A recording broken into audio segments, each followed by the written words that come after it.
These are pieces of lives unfinished, memories of a family that should still be here today. But on November 17th, 1987, an absolute devil in every sense of the word brutalized and murdered a pregnant Elaine Dardeen, Keith Dardeen, and their 3-year-old son, Peter. This is the Dardeen family massacre.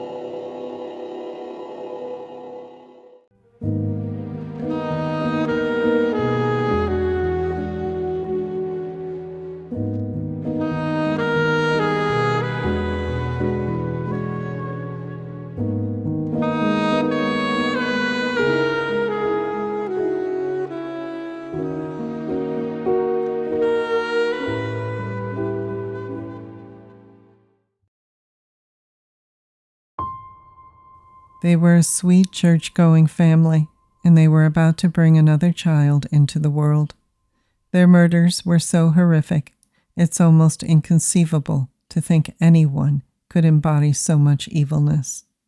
What was it that pushed them over the edge to commit one of the worst killings in Illinois history? Let's jump right into the details of that tragic evening of November 17, 1987, and take a look at exactly what happened to the Dardeens and who may be responsible for taking their lives.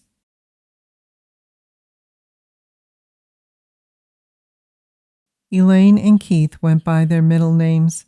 Elaine was employed at an office supply company, and Keith worked at a water treatment plant. The couple owned a mobile home that sat on a piece of rented land owned by a local farmer in Ina, Illinois, in Jefferson County.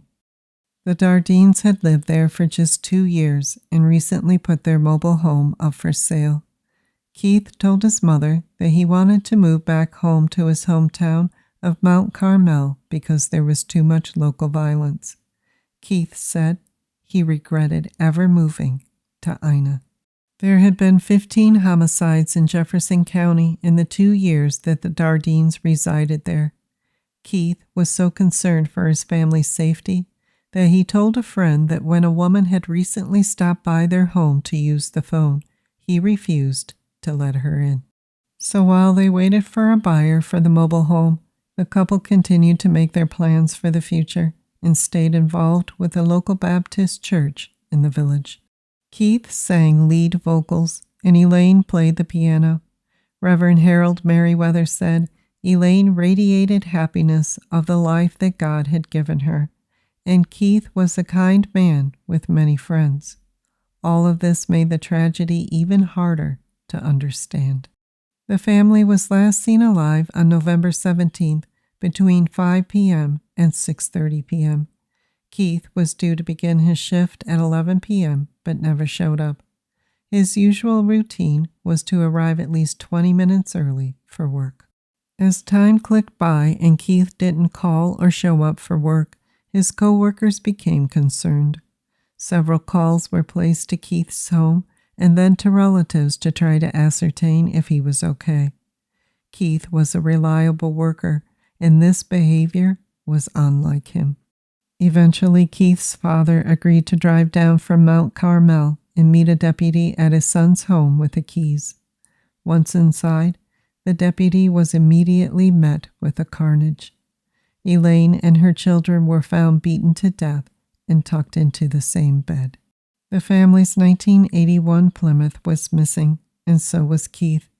Authorities put out an APB to be on the lookout for Keith, believing he was either in danger or was the main suspect in the murders.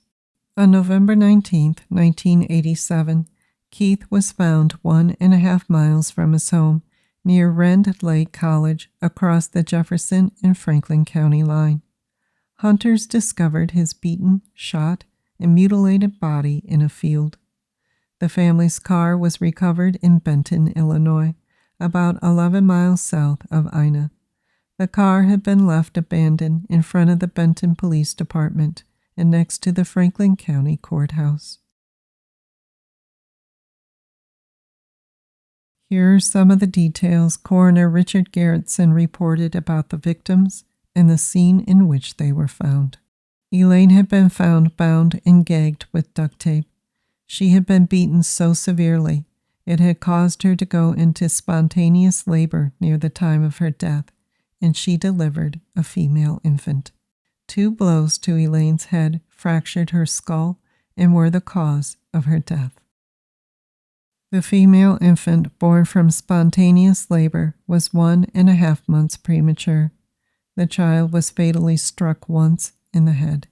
Peter was beaten, and 2 blows to the head fractured his skull and was the cause of his death. Keith was beaten and shot 3 times in the face. His penis had been cut off.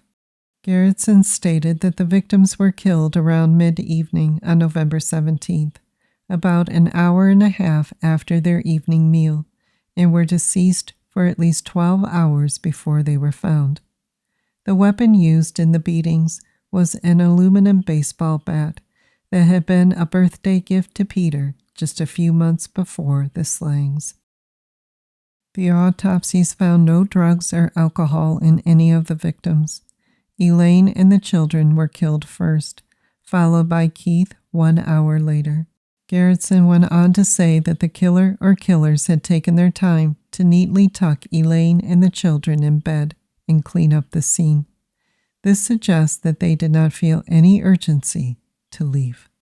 Although the interior of the family's car was splattered with blood, Garretson was unable to determine the exact location of where Keith was killed before his body was dumped in the field. The coroner did not believe the Dardeens were chosen randomly. He believed that it was a personal and deliberate act. He theorized that the perpetrator was known to the family, as there was no forced entry and no signs of a struggle. The victims were most likely surprised and overpowered by someone with weapons. The sheriff's department agreed with the coroner's theory. Given the facts about Keith fearing for his family's safety and deputies finding the back door open, it was a clear indication that the Dardeens most likely knew their killer or killers. Deputies were also quick to point out that the Dardeens' home was on a busy state highway and was also visible from Interstate 57. Clearly, the killer or killers planned the attacks so that their identity was concealed under the darkness of night. Over 25 investigators worked the case and conducted over 200 interviews as they searched for a motive. They found no signs of robbery, no sexual assault, no extramarital affairs, and no signs linking the killings to a satanic cult. The only 2 pieces of evidence that investigators found of any interest was a small amount of marijuana and a list of sports scores. The marijuana was never linked to the Dardeens, and investigators thought that there was a possibility that it may have been dropped by the killer. Keith's mother downplayed the motive having anything to do with a gambling debt. She said her son was far too frugal to involve himself in that sort of activity. The only other lead that came into question was a so-called dispute Keith was having with a co-worker. The man was questioned and later cleared. As Elaine, Keith, Peter, and the couple's infant daughter that the family named Casey were laid to rest, there was no evidence that any of the mourners may have been implicated in their murders. In fact, the only observation to be made was the great amount of grief displayed by all. One young man collapsed as he said his final goodbye to the family and had to be escorted away from the chapel. Another mourner couldn't bear the loss at the graveside and was carried away in the arms of another. As their caskets were lowered into their final resting place, so went the hope of finding the person or persons responsible. The village of Ina only had 460 residents, and the Dardeens' home was located on a busy state highway. Yet no one saw nor heard anything that horrible night in November.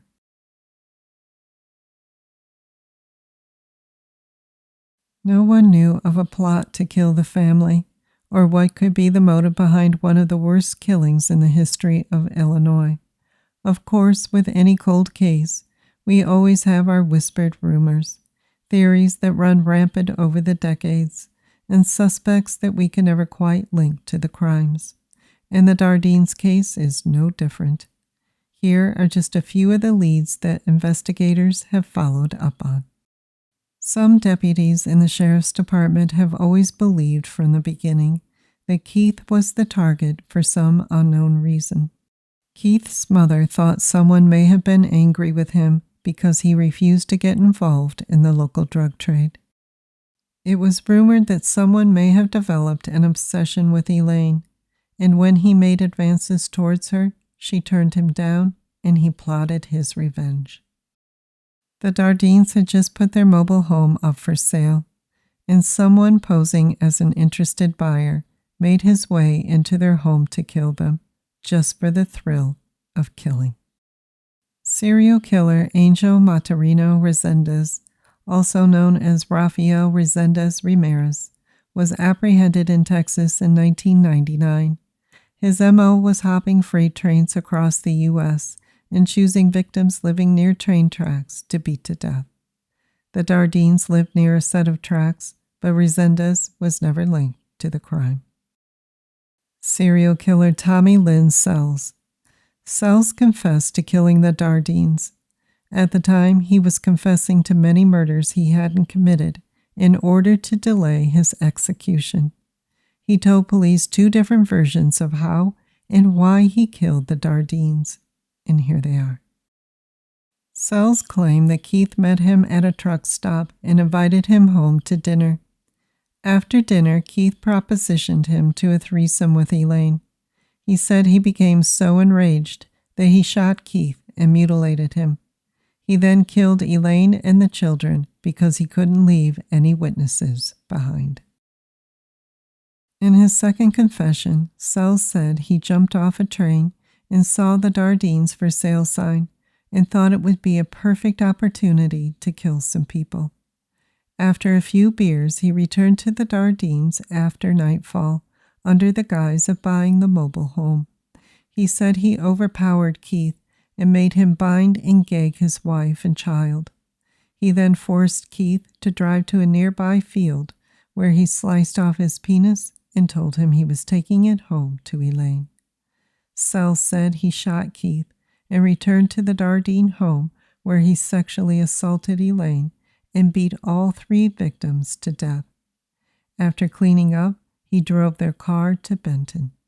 Sells offered to lead police to evidence near the crime scene, but Texas did not allow the transport of death row inmates. The county prosecutor declined to file charges against Sells due to lack of evidence. To this day, Sells remains the #1 suspect in the Dardeen murders. Sells was executed in 2014 for killing a 13-year-old girl. So here we are today, somewhere in this mix of theories, rumors, and confessions, may lie the truth of what really happened to the Dardeens. Or maybe not. One thing we do know, Elaine, Keith, Peter, and Casey once lived in a mobile home on State Highway 37 in Ina, Illinois. They were looking to get out. They just wanted to take their family back home. Then someone with the cruelest and most savage intentions just wouldn't let them go.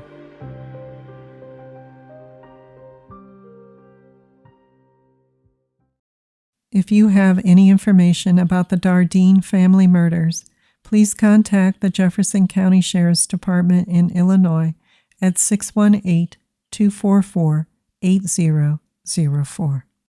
Are you obsessed with true crime content? Subscribe now and join our growing community as we analyze and discuss the details of some truly baffling cold cases. Browse our growing library of cold case investigations and immerse yourself in the mysteries that keep us up at night. Subscribe and join the EOJ community today. All it takes is a click.